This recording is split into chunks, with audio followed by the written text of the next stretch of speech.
Telecom অ্যাপসে আপনি কিন্তু সুন্দর করে লোগো অ্যাড করতে পারবেন। লোগো অ্যাড করার জন্য আপনার টেলিকম অ্যাপসের ভিতরে অপশন আছে।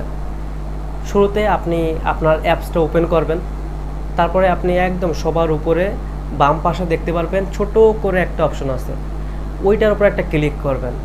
তারপরে আপনার গ্যালারি থেকে আপনার প্রতিষ্ঠানের লোগো বা আপনার নিজের একটা ছবি উপরে ক্লিক করার সঙ্গে সঙ্গেই ওইটা কিন্তু অ্যাড হয়ে যাবে। একদম খুব সহজভাবেই কিন্তু আপনি অ্যাড করতে পারবেন। তো আশা করি আমি আপনাকে বোঝাইতে পারছি। আর ভিডিওটা যদি ভালো লেগে থাকে এবং টেলিকম রিলেটেড যদি আপনি আপডেট পেতে চান, তাহলে অবশ্যই আমার চ্যানেলটাকে সাবস্ক্রাইব করে রাখতে পারেন। ওকে।